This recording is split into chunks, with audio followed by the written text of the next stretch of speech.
Hai, selamat pagi. Selamat kembali ke channel aku. Aku duduk seperti ini tuh kucing aku tidur di sini. Dia baru habis makan. Ya, aku nggak tahu kamu nonton video ini jam berapa, tapi di tempat aku sekarang ini udah masih pagi, awal pagi, 7 jam 7.16. Um, ya, sebelum kita membaca Alkitab, aku akan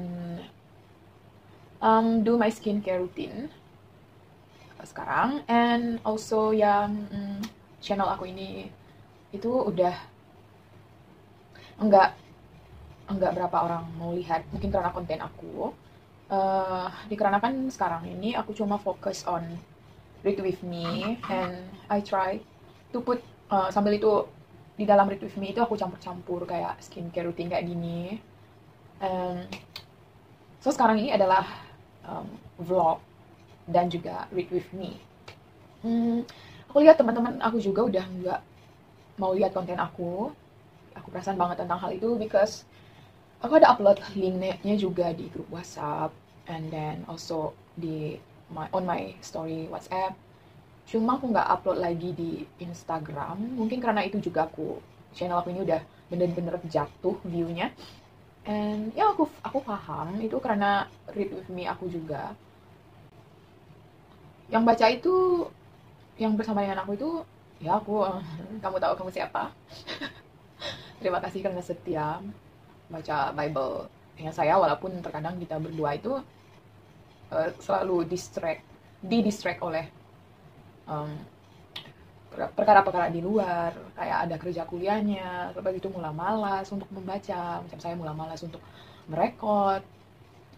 And ya, tapi sejujurnya itu aku nggak kisah berapapun yang join dengan saya Read With Me itu karena mungkin mereka itu bisa membaca sendiri ya, mereka nggak perlu seperti ini, mereka komitmen terus baca sendiri, ataupun mereka nggak baca, aku nggak tahu lah gimana, tapi itu bergantung kita masing-masing kan.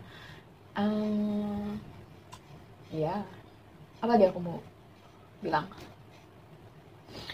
Jadi yang terus membuat aku push myself untuk membaca Alkitab itu, aku ingat tentang apa yang diingatkan oleh my pastor, itu tentang kesetiaan di dalam perkara yang kecil. Sebelum itu aku lapkan minyak di muka aku ini duluan, segala moisturizer ya, yang dari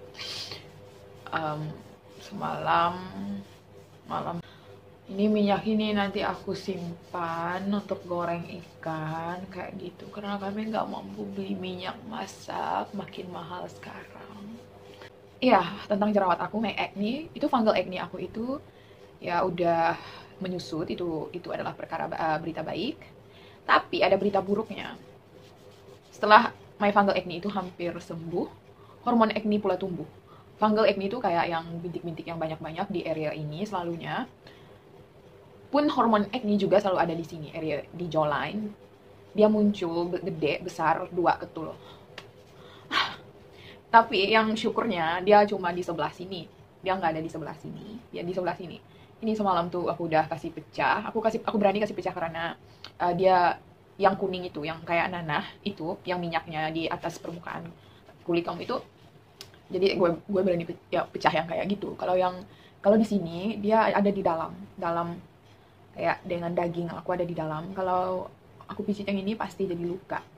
Aku berusaha nggak picit karena yang paling aku geram adalah jerawat yang ada di dalam. Aku bener-bener ini picit ya guys. Kadang tuh gue cucuk pakai jarum supaya dia kayaknya keluar. Tapi pagi ini ya jerawat ini udah menyusut bagus. Ini sabun kojisannya. Saya ada membeli skincare, ada daripada 3 buah tempat yang berbeda, itu saya beli di Shopee aja. And guys, barang untuk pos ke Malaysia itu kayak di Sarawak maksud aku. Aku ada like 1 skincare daripada Augusty, and then bukan, ada 2 dan 1 dari Malaysia. Ini kalau yang dari luar negara itu aku bisa ngerti. Tapi kalau di Malaysia, sepanjang aku order di dalam Malaysia dari Semenanjung ke Sarawak, Itu kayak datang melebihi masa dari overseas. Lama banget untuk aku tunggu. Itu aku tunggu itu sampai aku bisa order another skincare lagi. And then barang yang daripada China aku itu udah sampai lebih awal. Kok kayak gitu ya guys? Aku heran banget. Bentar. Iya, aku mengerti kalau keadaan sekarang pandeminya, tapi aku cuma heran kenapa yang dari China itu dulu sampai. Ya nggak bisa komplain sih. Semuanya pasti ada maksudnya kayak gitu. Nah, aku lap muka aku ini guna tisu. Aku nggak guna kain lagi ya, walaupun aku tahu ini mungkin membazir, tapi ini bisa membantu untuk ya menjaga muka aku, kurangkan daripada jerawat kayak gitu. Kalau aku punya tuala, aku punya towel untuk lap muka aku nggak tahu berapa lama udah aku punya towel itu. Sepatutnya itu kalau paling lama itu kalau boleh dipakai balik untuk muka mungkin 2 hari kali, tapi sepatutnya dalam 1 hari itu selepas dari malam sampai ke pagi skincare sampai ke malam itu udah kamu nggak perlukan tuala itu lagi. Dan itu aku nggak bisa ingat, jadi aku guna tisu aja ya, walaupun membazir sih tapi ini aku pakai dari Cosmodem, ini direkomendasikan oleh teman aku, jadi aku beli ini ya, memang bagus kayak gini. Lama-lama itu dia ada apa nama texture yang keluar dari ini exfoliant. Ini ada kayak yang daki-daki. Oke, udah aku cuma lapkan bahan-bahan tadi dan kotoran muka aku guna kain basah ini. Karena muka aku udah tumbuh jerawat kayak gini, jerawat. Aku bukannya period, tapi always biasa tumbuh jerawat. Period kok nggak period, kan sama aja, nggak ada beda. Karena tumbuh kayak gini, jadi aku stop dulu pemakaian vitamin E aku untuk yang skincare malam. Aku cuma letakkan di bawah mata aku aja. Ya, aku ini masih sampai hari ini, aku ini masih acne fighter. Oh, ya ampun salah step. Sepatutnya lotion dulu, nggak apa-apa deh. Seharusnya itu yang pertama itu lotion hada labu aku. Nih. Dalamnya itu ada vitamin C dan juga vitamin E, I think. Ya enggak.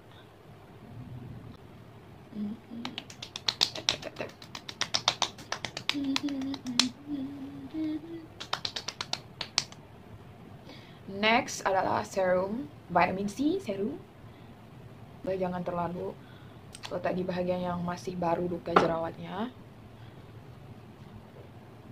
Mungkin ini sesuai untuk sport sebenarnya. Ini sunscreen lotion 110 SPF 110 PA+++, cuma ada 3 plus, tapi yang lebih bagus orang bilang itu yang 4 plusnya. My Biore yang kalau biru itu ada 4 plus. Tapi aduh, muka aku itu kayak kilang minyak ikan guys. Tanya, ini jerawat ya, aduh aku masih mau pijit ini nih. Aku nggak tahu ini selamat atau enggak. Ini juga sebelum ini jerawat. Sekarang dia sudah pulih. Muka aku itu guys bener-bener nggak feminin. Kalau aku nggak atur bulu kening aku memang nggak ada feminin langsung. Kalau bulu kening ini udah tumbuh semua nanti, aku itu kayak lelaki yang berambut panjang. Adik aku bilang aku kayak pemain gitar yang rock. Ya aku suka juga terkadang ada ini kayak androgynous ya, orang yang bisa ke arah berfashion ke arah lelaki dan wanita, yang dia ada mengeluarkan dua aura. Tapi terkadang aku melihat kayak pondan, terkadang aku lihat aku di cermin. Itu kalau lihat aku cantik-cantik di Instagram itu dibantu oleh make up dan aku pandai main dengan kamera angle, bener-bener pandai selfie-nya. Dan senyuman aku itu juga ada banyak cara aku senyum, dan dia ikut angle kamera. Contohnya kalau aku senyum kayak gini, aku cuma mau senyum kayak gini, sisi aja kayak gini, dan dia mencantikkan hidung aku juga. Namun kalau aku bawa ke depan tuh kayak seperti goblok. Kalau kayak gitu itu harus kamu harus pandai trik bagaimana cara untuk bergambar, mendapat angle yang bagus di setiap sisi. Kalau untuk yang nampak gigi, gimana cara kamu senyum. Kalau nampak gigi nih, ya aku lebih banyak ke depan, lihat ke depan. Kalau aku senyum yang gak ada gigi itu banyak ke tepi. Dan bagaimana kamu angkat kameranya kayak gitu. Orang lihat itu seperti kamu, wah Deborah udah berubah, makin feminin kayak gitu. Enggak lah, aku masih sama kok kayak dulu. Aku itu seperti orang yang pandai belakon, yang boleh ambil semua watak. Aku bisa masuk semua watak kayak gitu. Aku nggak tahu kenapa aku ngobrol. Kenapa aku ngobrol cerita seperti ini? Sepertinya kamu nggak mau dengar. Tapi aku bersyukur aku punya karakter seperti ini, and itu juga membantu kawan-kawan wanita aku yang lain. Ini sambil aku cerita sama kalian ya, vlog hari ini. Sebelum ini tuh, karena karakterku begini, karena aku boleh masuk to feminine dan to boyish. Jadi apabila aku boyish itu, aku bisa protect my girlfriend. Bukan girlfriend, girlfriend. Kawan wanita aku, kayak gitu. Kami pernah keluar, like lewat malam, pergi McD. Ini ketika aku masih diploma. Ini aku mau ini selepas aku latihan industri, aku mau pergi present kembali ke aku punya college. Dan malam itu kami dua keluar, dan di sini saya lihat kehidupan pelacuran. Ya, di sini aku lihat mereka yang bekerja seperti itu di depan mataku. Sebelum ini aku cuma lihat di dalam televisi aja. Ini benar-benar aku lihat depan mataku gimana. Dan waktu itu aku udah potong rambut aku lagi, potong rambutku kayak laki. Untungnya aku malam itu aku pakai sweater besar, dan kawan aku itu mulai udah takut. Ya, karena ada banyak motor di sana, mereka sedang pilih pelanggan yang mana satu. Terus kawan aku itu terus kayak peluk tangan aku itu acah-acah kayak aku ini laki kayak gitu. Dan aku ubah semua cara gimana aku jalan. Dan sepanjang itu nggak ada orang ganggu kami berdua, karena mungkin orang pikir ya pasangan kekasih kan. Ya begitu ceritanya. Aku boleh gunakan kelebihan aku itu untuk protect my teman. Dan aku juga rasa tercabar kalau aku jalan dalam kelompok bersama teman-teman aku itu. Kalau ada lelaki yang ganggu mereka atau itu, aku kamu tampar ya muka. Itu kamu nggak respect sama perempuan, kamu nggak respect sama mereka. Biasanya aku tuh nggak diganggu ya. Biasanya aku nggak diganggu, jarang sekali. Kalau macam diganggu pun kayak ketika aku guna make up kayak gitu. Tapi selalunya aku begini-begini aja. Soalnya aku nggak diganggu, malah aku yang selalu kasih mata sama mereka. Apa aku cerita? Oke, kita teruskan. Sementara itu, nanti aku akan keluar, mungkin aku akan aku nggak tahu kalau aku bawa kalian bersama dengan aku keluar ataupun gimana. Tapi sekarang kita baca Bible dulu ya. Kita baca satu pasal, perjanjian baru satu pasal, perjanjian lama satu pasal. Aduh, gak selesa banget. Hari ini aku baca 2 pasal perjanjian lama aja. Kenapa? Karena hari ini tajuk dia itu menarik perhatian saya.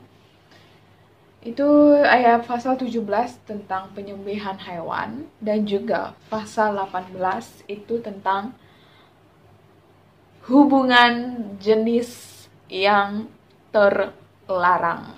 Oke? Kita tahu bagaimana hubungan yang benar, hubungan yang enggak. Aduh, kok aku garu? Gak tahu. Jangan selalu pegang muka ya guys. Jangan selalu pegang muka ini pakai kuku. Jangan, itu bisa kasih jerawat, bakteria di muka. Oke. Aku hampir lupa. Sebelum itu mari kita berdoa. Bapa yang ada di surga Tuhan, terima kasih Tuhan untuk hari ini Tuhan, untuk penyertaan-Mu dalam kehidupan kami. Engkau membangunkan kami tidur pada pagi ini Tuhan, memberi kami kekuatan yang baru. Sebentar lagi Tuhan kami akan membaca firman-Mu. Engkau beri kami hikmat dan kebijaksanaan Tuhan. Biarlah firman-Mu itu Tuhan berbicara dalam hati kami. Tuhan, ampuni kami Tuhan atas segala dosa dan pelanggaran yang kami lakukan, baik sadar maupun tidak. Tuhan, sucikan kami Tuhan yang kuasa darah-Mu Tuhan. Segala roh-roh kuasa gelap yang coba mengganggu pembacaan kami patahkan di dalam nama Tuhan Yesus. Beri kami hikmat dan kebijaksanaan Tuhan di dalam pembacaan kami ini. Terpujilah nama-Mu Tuhan, Engkau layak ditinggikan, Engkau yang layak disembah. Ini doa kami di dalam nama Tuhan Yesus. Kami sudah berdoa. Amin. Oke, mari kita baca itu tentang penyembelihan hewan. Muka aku gatal. Tuhan berfirman kepada Musa, katakanlah kepada Harun dan anak-anaknya serta kepada seluruh orang Israel, inilah yang diperintahkan oleh Tuhan. Apabila sesiapa daripada keturunan kaum Israel menyembelih lembu, domba, atau kambing naik di dalam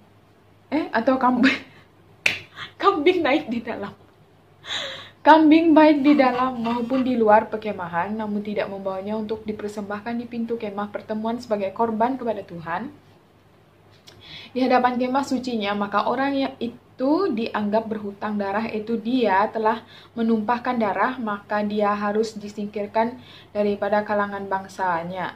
Perintah itu bertujuan agar korban sembelihan yang biasa dipersembahkan oleh orang Israel di padang terbuka, mereka dibawa kepada Tuhan dengan menyerahkannya pada imam di pintu kemah pertemuan dan dipersembahkan sebagai korban kedamaian kepada Tuhan. Hendaklah imam memercikkan darah korban itu ke mezbah Tuhan di pintu kemah pertemuan, lalu membakar lemaknya hingga haruman diredai Tuhan. Mereka tidak boleh lagi mempersembahkan korban sembelihan mereka kepada jin kambing. Kepada jin kambing sebelumnya, mereka seumpama menyundalkan diri dengan menyembah jin itu. Inilah peraturan yang tetap dan berkekalan terhadap mereka turun-temurun. Katakanlah ini kepada mereka, apabila sesiapa daripada keturunan kaum Israel atau warga asing yang menghuni dengan mereka mempersembahkan korban bakaran atau korban sembelihan, namun tidak dibawanya untuk mempersembahkannya di pintu kemah pertemuan sebagai korban kepada Tuhan, maka hendaklah orang itu disingkirkan daripada kalangan bangsanya. Larangan memakan darah atau bangkai.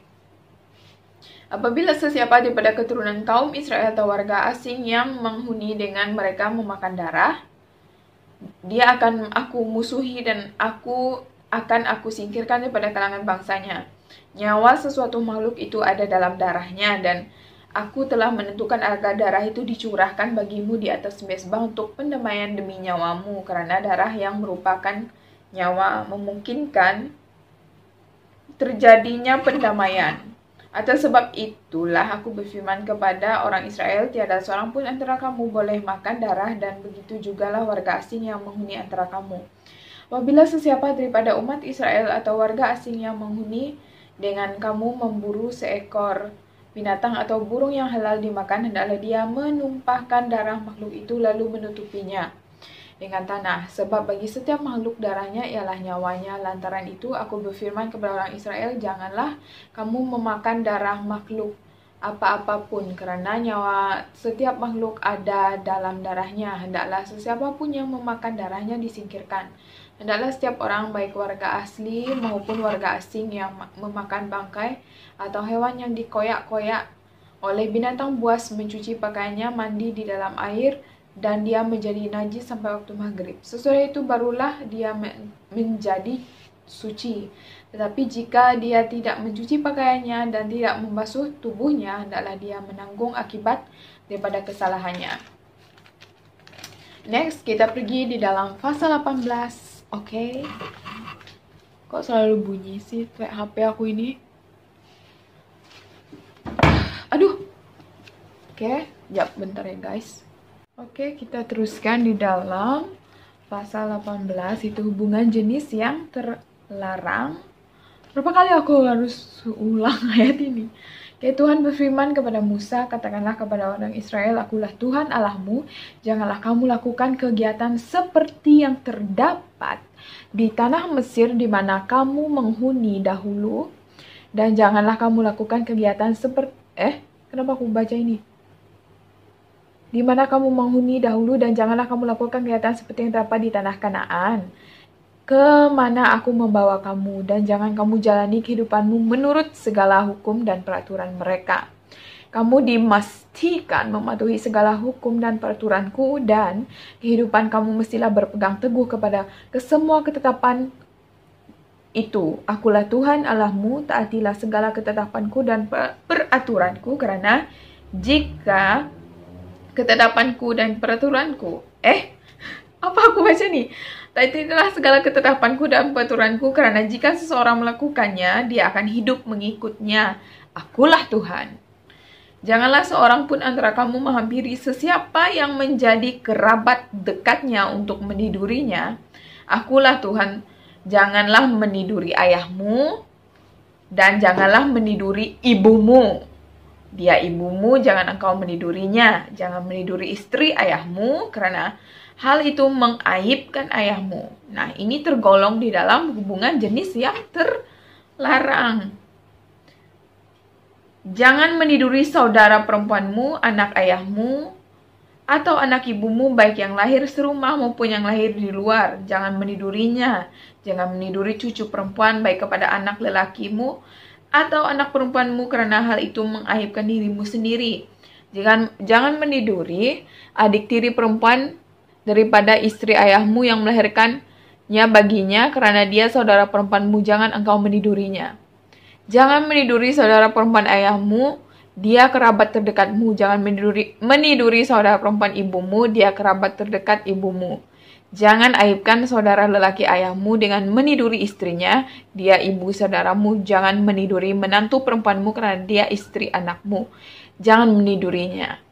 Jangan meniduri istri saudara lelakimu, karena hal itu mengaibkan saudaramu. Jangan meniduri seorang perempuan dan juga dengan anak perempuannya. Juga jangan meniduri cucu perempuannya, baik daripada anak lelakinya maupun daripada anak perempuannya, karena mereka kerabat dekatnya dan hal itu mengaibkan. Jangan mengawini saudara perempuan istrimu dan menyetubuhinya selama istrimu itu masih hidup. Pokoknya itu kamu jangan kamu jangan melakukan hubungan dengan keluargamu, keluarga terdekat. Jangan kawin mereka, ya. Jangan meniduri keluarga dekatmu. Ambillah yang jauh-jauh, ya. Jangan hampiri seorang wanita. Jangan hampiri seorang perempuan untuk menidurinya pada waktu dia najis karena sedang haid. Nah, ini juga dipanggil kayak hubungan yang terlarang. Jangan meniduri istri sama jiranmu, lantas engkau menajiskan dirimu dengannya. Jangan serahkan seorang daripada keturunanmu untuk dipersembahkan kepada Molok, dan jangan cemarkan nama Allahmu. Akulah Tuhan. Jangan meniduri laki seperti meniduri perempuan. Itu hal yang keji. Dengar nggak? Jangan meniduri lelaki seperti meniduri perempuan. Apa maksudnya itu? Jangan meniduri laki seperti meniduri perempuan. Itu hal yang keji. Ini kasih tahu yang lelaki, kamu jangan meniduri lelaki seperti kamu meniduri perempuan. Ini apa? Ini dia cerita tentang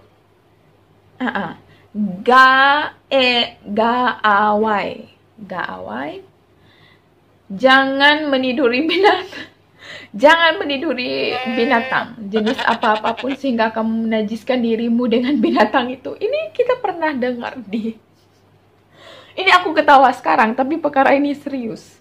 Ini kita pernah dengar di televisi ya guys. Ada yang meniduri binatang itu, aku kaget banget, mau terkentut. Seorang perempuan tidak boleh mengambil tempat di depan seekor binatang untuk melakukan hubungan jenis dengan hewan itu, karena perbuatan itu keji. Memang perbuatan itu keji. Jangan najiskan dirimu dengan semua itu, karena bangsa-bangsa yang akan kuusir dari hadapanmu telah menajiskan diri mereka dengan semua hal ini. Maksudnya itu di Mesir itu semua benda yang disebut ini sudah ada, dan dari sebelum mereka pindah Musa mereka pergi ke tanah Kanaan ini semua udah terjadi dari dulu, ya. yang hubungan jenis yang terlarang ini itu udah ada dari dulu ya guys, daripada yang itu juga daripada Nabi Nuh itu yang Tuhan menghapuskan semua dengan air bah itu sudah ada dari sana, itu saya percaya itu udah ada dari sana, dari Nabi Lot mereka juga. Akan tetapi kamu baik warga asli maupun pendatang yang tinggal dalam kalangan kamu mesti berpegang teguh pada segala ketetapanku dan peraturanku. Jangan lakukan satu pun daripada segala hal keji itu, karena penduduk negeri ini apa aku baca ini? Penduduk negeri ini sebelum kamu telah melakukan segala hal keji itu sehingga bumi itu menjadi najis, jika kamu menajiskannya, maka negeri itu akan memuntahkan kamu sebagaimana bangsa yang tinggal sebelum kamu dimuntahkannya. Sesiapapun yang melakukan satu sahaja daripada segala keji itu hendaklah disingkirkan daripada kalangan bangsa. Maka peganglah dengan teguh segala kewajibanmu terhadap aku dan jangan lakukan satu pun daripada segala perbuatan keji yang dilakukan oleh warga sebelum kamu. Jangan najiskan dirimu dengan semua itu, akulah Tuhan Allahmu. Dan ini sudah ada sekarang. Oke, pembacaan Alkitab kita sampai di sini aja. Aku mau berak guys. Belum habis ya, belum habis. Vlog kita ini belum habis. Jangan pergi dulu.